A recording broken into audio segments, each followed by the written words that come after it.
The thing, the toad, comes from a small, ruined Aztec temple in central Mexico.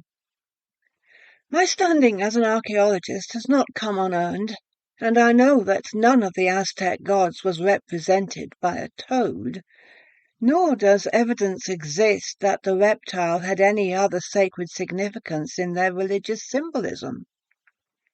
Yet this one occupied the place of honor in the temple, and except for it, there was no image in the ruins. The thing struck me with an odd loathing, a sense of dread and oppression almost at sight. As for my Indian workmen, they were persuaded to enter the temple only with difficulty. No explanation was obtainable, but their terror of the place was manifest. When I removed the toad from its pedestal overlooking a small altar, they grovelled on the ground in abject misery, frantically beseeching me to leave the image undisturbed. It was nothing but a small, curved piece of obsidian stone, though I have already admitted the malignant impression I received from it, yet I strongly suspect that, had I not been formidably armed, the Indians would have forcibly compelled me to leave it untouched. I would to God they had done so. Overcome by a perverse fascination for the thing, notwithstanding my dislike of toads and reptiles in any form, to say nothing of my steadily mounting, if then unreasoning, repugnance for the thing, I smuggled out the amphibian idol upon my return to this country, circumventing the Mexican laws which prohibit exportation of archaeological objects. Who has not experienced similar attraction for some very thing that repels and disgusts, even while it fascinates? So in my case with this toad. Instead of turning it over to the museum, I placed it upon the writing desk in my study. Each passing day has added to my repugnance, but now, finally, something of the horror and terror of those Indians has succeeded my former mere loathing, for the toad has come alive. It deserts my desk by night to sit upon the floor, looking at the windows, waiting for God alone knows what.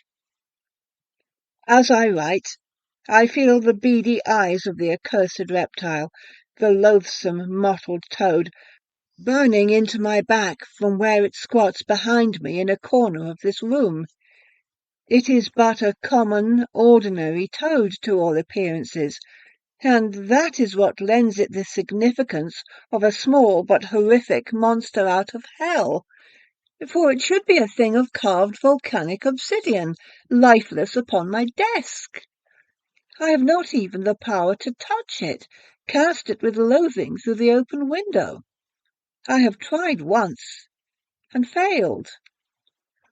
Whether I am mad, or the victim of hallucinations induced by some tropic fever hitherto dormant in my blood, whether I have, in violating the temple of the toad, brought upon my head some dread, nameless curse, I do not know.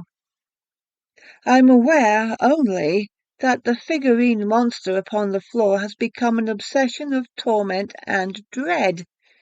More than anything else, it is the thing's attitude of waiting. I have lived and worked alone in this house for years. The one servant who attends my scant wants stays only through the day. Thus, as usual, I was alone in my study, resting wearily at my desk upon the evening when the toad first moved. It was dusk, but there was yet enough light for shadowy visibility. Something intruded upon my tired thoughts. Some indistinct prompting impelled me to raise my head and look down to the floor in the nearest corner of the room. It was then that I saw the toad, removed from its place upon my desk, and alive. What I saw was not of itself alarming to other eyes than mine, but I knew the toad huddled in the corner with its beady eyes meeting my own, for the idol that should have rested upon my desk, the idol come alive. I am naturally neurotic, and the apparition stabbed at every taut nerve in my body. I determined to evict the thing, to throw it out and have done with it once and for all. I rose and, taking a section of newspaper in order to avoid contact of my bare hand with the reptile's loathsome hide, I was convinced the thing was clammily alive, I stooped to take it from the floor and cast it out the window. The toad made no effort to escape as the paper descended, and I gathered it up. I could not feel my captive beneath the several thicknesses of paper, but I had no doubt of its being wrapped in the wad of newsprint I tossed through the window. I turned with a feeling of relief and satisfaction, and there in the corner the toad squatted as before. With an exclamation of annoyance, I again moved to enfold the reptile in paper, using a small, thin piece. Again it appeared that I had secured the thing, but this time I turned my hand over to make certain, expecting to see the bloated belly of the creature exposed. I beheld instead nothing but the wadded newspaper. The toad blinked balefully up from the floor at my feet. Stupidly I stared from the paper in my hand to the toad upon the floor. A third time I essayed to seize the elusive monstrosity, in the same manner as before, and with the same result. I moved then to turn on the lights, as dusk had deepened into night. My hand trembled so violently that I pressed the switch with difficulty. I decided to dispense with the paper, and, overcoming my natural repugnance, grasped the toad with my naked hand. Determinedly I bent down. My fingers swooped to snatch the thing. With a gasp I straightened, stepped back uncertainly. I had thought to scoop up the toad, but my hand had clutched nothing more than empty air. I laughed. Even in my own ears the sound possessed a startling quality. The thing had been a carven stone toad upon my desk, and had become alive, and now, to my touch, there was no toad. Hallucination, I muttered. I am seeing things that do not exist.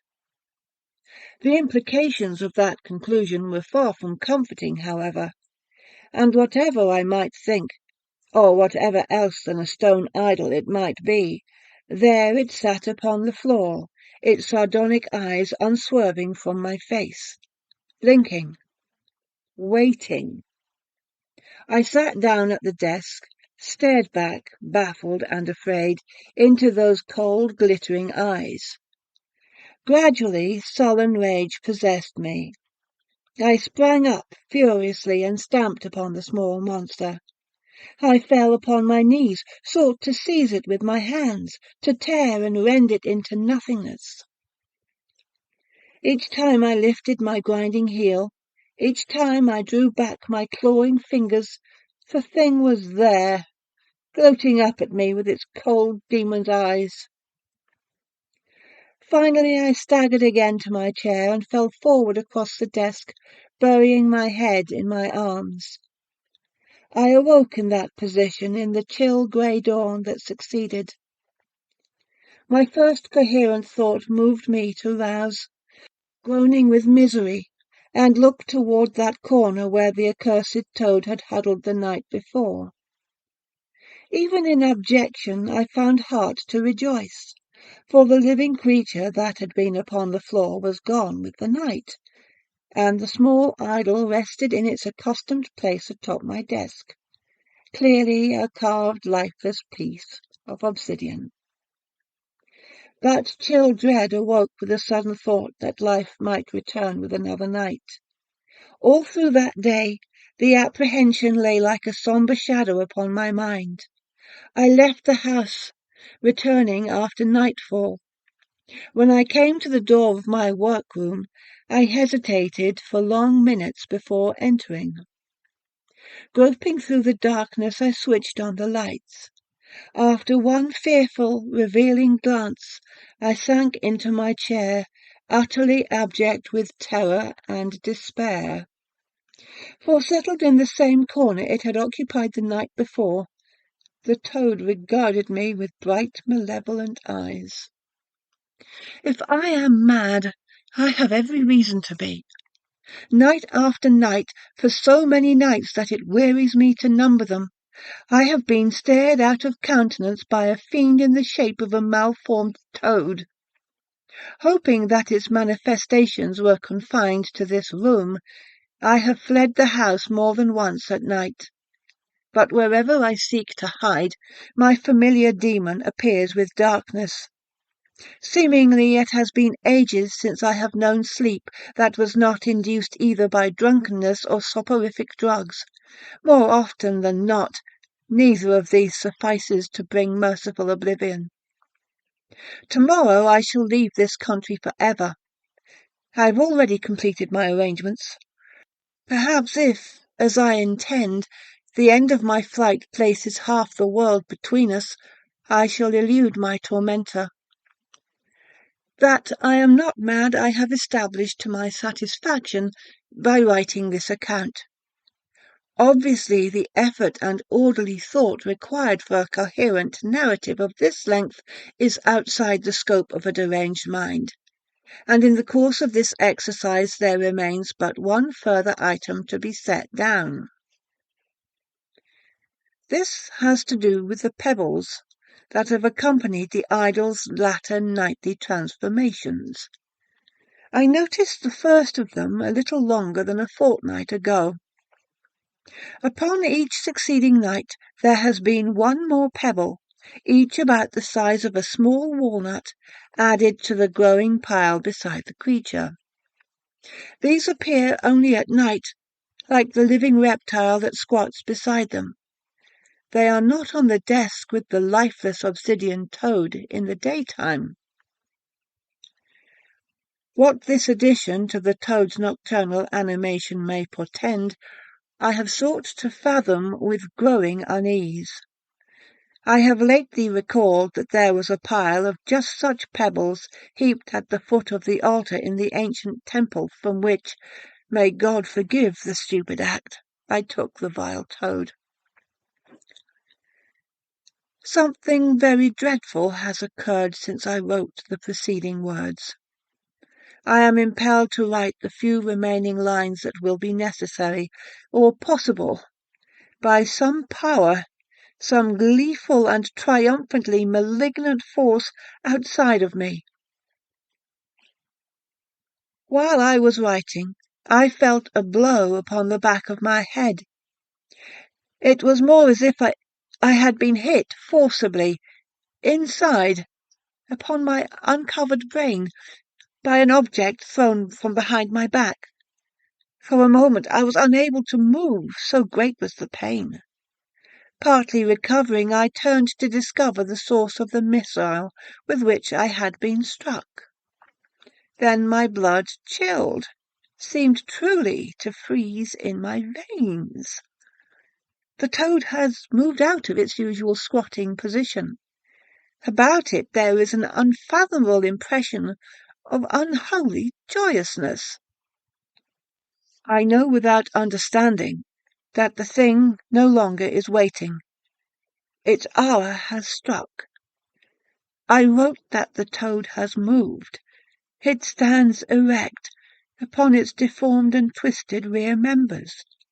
Grotesque and unnatural as that is, the circumstance that constricts my heart is that, raised above its head, in the act of casting as I turned, the frightful little monster gripped a pebble in its tiny, hand-like forefeet. Even as I saw and gasped, the missile hurtled through the air, struck inside my forehead with stunning impact. The pile of pebbles, those pebbles the purpose of which I now know, probably is diminished by more than half. At intervals, one of them crashes into the back of my brain. I am paralyzed now, all except, oddly, this arm with which I write. I cannot move aside, seek to evade the battering pebble hail. But I feel that I should not escape, though the power to move, to cry out, still remained to me. All about this room there are intangible rustlings and scurryings. There are things around me, unseen but present, that have come to watch with grim, unhallowed satisfaction as the toad hurls pebbles into my brain. My death, beyond doubt, will be attributed to cerebral hemorrhage. My head, to all outward appearances, will be whole and unmutilated, for the toad's missiles pass unscathing through my skull by some unholy means, and batter only upon my brain. I shall die very soon now, beneath the barrage of pebbles cast by the paws of that thing in the corner behind me. I shall die as, in all likelihood, no man ever met death before, stoned to death by a foul, loathsome toad.